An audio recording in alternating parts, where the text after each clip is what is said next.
नमस्कार, मैं प्रवीण सर आपका एब्सोल्यूट स्पोकन इंग्लिश वर्धा में स्वागत करता हूँ। और आज हम सीखने वाले हैं प्रेजेंट परफेक्ट टेंस।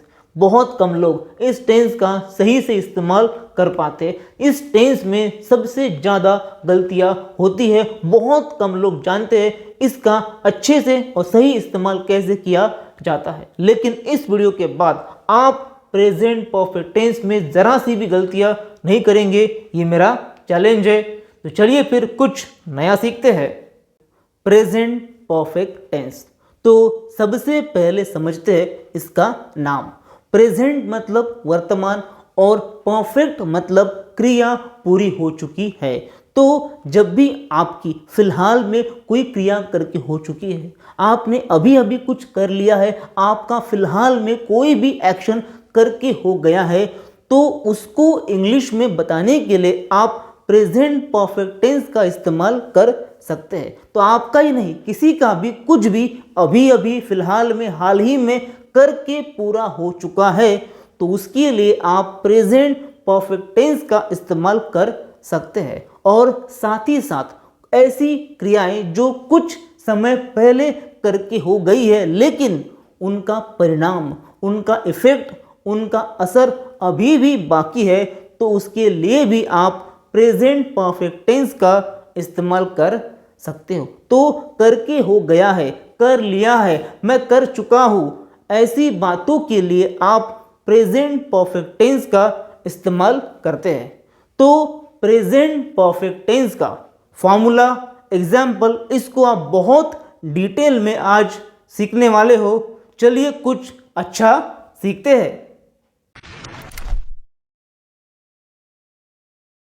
चलिए अब समझते हैं प्रेजेंट परफेक्ट टेंस का फॉर्मूला। तो सबसे पहले आपको लगाना है सब्जेक्ट, मतलब एक्शन करने वाला। उसके बाद या तो लगाना है हैव या फिर हैज़। तो हैव कब लगाना है और हैज़ कब लगाना है, इसको हम आगे एग्जाम्पल के साथ समझने वाले हैं। और हैव और हैज़ के बाद आपको लगाना है वर्ब की थर्ड फॉर्म। और ध्यान देना है कि प्रेजेंट परफेक्ट टेंस में सिर्फ वर्ब की थर्ड फॉर्म ही इस्तेमाल की जाती है और उसके बाद ऑब्जेक्ट, मतलब जिसके ऊपर क्रिया की जाती है। तो सब्जेक्ट हैव या फिर हैज़, वर्ब की थर्ड फॉर्म और उसके बाद ऑब्जेक्ट। चलिए देखते हैं अब एग्जाम्पल्स। अगर आपको बोलना हो कि मेरा होमवर्क करके हो गया है, मैं होमवर्क कर चुका हूँ, मेरा होमवर्क करके हो गया है, तो आप इंग्लिश में कहेंगे I have done my homework.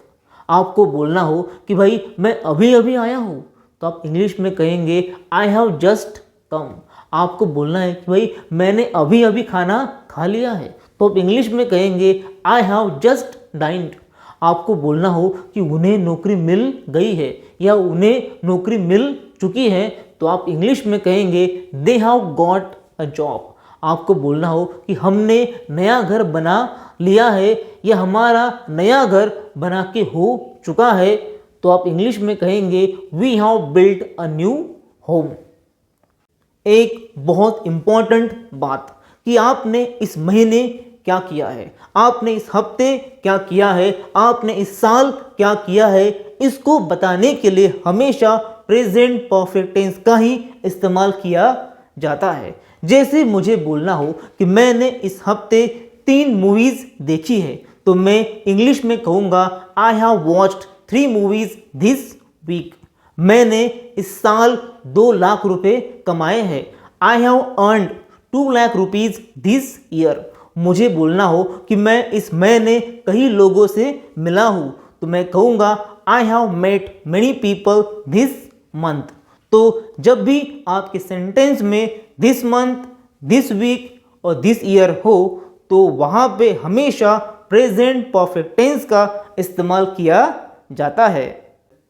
हम लोग अक्सर कहते हैं कि भाई मैंने आपके बारे में बहुत सुना है, तो इंग्लिश में कहेंगे I have heard a lot about you. आपको बोलना हो कि भाई मैंने नया मोबाइल लिया है, तो इंग्लिश में कहोगे I have bought a new mobile. आपको बोलना हो कि भाई लोग आ गए हैं, तो इंग्लिश में कहेंगे पीपल हैव कम। तो लोग आ गए हैं या लोग आ चुके हैं, आप इंग्लिश में कहना पीपल हैव कम, वो निकल गए हैं या वो निकल चुके हैं, तो आप इंग्लिश में कहेंगे दे हैव लेफ्ट। अब देखते हैं कि भाई हैज़ कब लगाते हैं और हैव कब लगाते हैं, क्योंकि इसमें बहुत ज़्यादा लोग गलतियां करते हैं कि भाई हैज़ कहा और हैव कहा। तो चलिए देखते हैं कि अब हैज़ का इस्तेमाल कब किया जाता है। चलिए अब समझते हैं कि प्रेजेंट परफेक्ट टेंस में हैज़ का इस्तेमाल कब किया जाता है। तो जब भी आपका सब्जेक्ट थर्ड पर्सन सिंगुलर हो तो वहाँ पे हैज़ का इस्तेमाल किया जाता है। आसान भाषा में समझते हैं तो जब भी आपको ये बताना हो कि किसी एक व्यक्ति ने, किसी एक वस्तु ने, किसी एक एनिमल ने क्या कर लिया है, उनकी कौन सी एक्शन करके हो गई है, तो वहाँ पे आप हैज़ का इस्तेमाल करेंगे। आसान भाषा में और एग्जाम्पल देखिए तो जब भी आपके सब्जेक्ट में ही हो, शी हो या फिर किसी का नाम आया हो तो वहाँ पे आप हैज़ का इस्तेमाल करेंगे। देखते हैं एग्जाम्पल्स। अगर आपको कहना हो कि भाई वो यहाँ पर आ गया है, वो यहाँ पे आ चुका है, और आप बात कर रहे हो किसी एक आदमी की या किसी एक लड़के की, तो आप कहेंगे ही हैज़ कम हियर। तो ही मतलब कोई एक आदमी या एक लड़का है, इसीलिए ही के बाद आपने लगाया हैज़।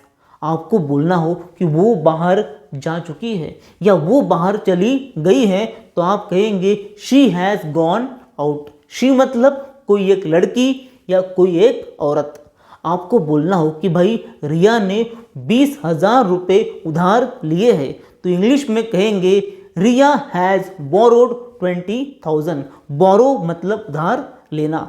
आपको बोलना हो कि भाई राहुल ने माफ़ी मांग ली है, तो आप कहेंगे राहुल हैज़ अपोलोजाइज्ड। राहुल कोई एक आदमी या कोई एक लड़का, तो राहुल के बाद आपने लगाया हैज़। जैसे आपको बोलना हो कि पंकज ने 1,000 रुपये चुराए हैं, तो आप कहेंगे पंकज हैज़ स्टोलन 1,000 रुपीज़। तो पंकज सिंगुलर है, इसीलिए उसके बाद आपने लगाया हैज़। एक बात को ध्यान देना है कि आई को छोड़कर कोई भी सिंगुलर सब्जेक्ट हो तो वहाँ पे हैज़ का इस्तेमाल किया जाएगा। आई के लिए हैव लगाया जाता है। तो जब भी आप बात करें कि भाई मेरी बहन ने घर के काम कर लिए हैं या मेरी बहन घर के काम कर चुकी है, तो मेरी बहन मतलब कोई एक इंसान, तो मैं कहूँगा my sister has done all the household chores. और मैं कहूँ कि मेरे पापा आ गए हैं, तो मैं कहूँगा माई डैड हैज़ कम। अब मैं कहूँगा कि मेरी मम्मी ने खाना पकाया है। मेरी मम्मी मतलब कोई एक व्यक्ति, तो मैं कहूँगा माई मॉम हैज़ कुक्ड। चलिए अब बात करते हैं कि प्रेजेंट परफेक्ट टेंस में नेगेटिव सेंटेंस का इस्तेमाल कब किया जाता है। तो जब भी आपको ये बताना हो कि अब तक कोई एक्शन पूरी नहीं हुई है, अभी तक कोई भी एक्शन इनकम्प्लीट है, जिस वक्त आप कुछ भी बता रहे हो, जिस वक्त आप बात कर रहे हो, उस वक्त कोई भी एक्शन पूरी नहीं हुई है, जो भी एक्शन इनकम्प्लीट है, उसको इंग्लिश में बताने के लिए आप प्रेजेंट परफेक्ट टेंस का इस्तेमाल कर सकते हो। जैसे आपको बोलना हो कि भाई मैंने अभी तक खाना नहीं खाया है, तो इंग्लिश में कहेंगे आई हैवंट डाइन येट।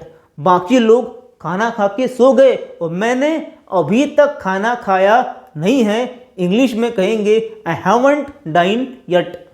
वो अभी तक घर आई नहीं है। 11 बज गए लेकिन वो अभी तक घर आई नहीं है, तो आप कहेंगे she hasn't come home yet. Yet मतलब अभी तक। आप कहें कि मुझे अभी तक पैसे मिले नहीं हैं, तो आप कहेंगे I haven't got money yet. आपको बोलना हो कि अभी तक बच्चे सोए नहीं हैं, तो आप कहेंगे चिल्ड्रन हैवंट स्लेप्ट येट। आपको बोलना हो कि भाई रिया ने अभी तक खाना पकाया नहीं है, तो आप कहेंगे रिया हैजंट कुक्ड येट। हम लोग 10 बजे तक खा के सो जाते हैं, लेकिन आज रिया ने अभी तक खाना पकाया नहीं है, तो इंग्लिश में कहेंगे रिया हैजंट कुक्ड यट।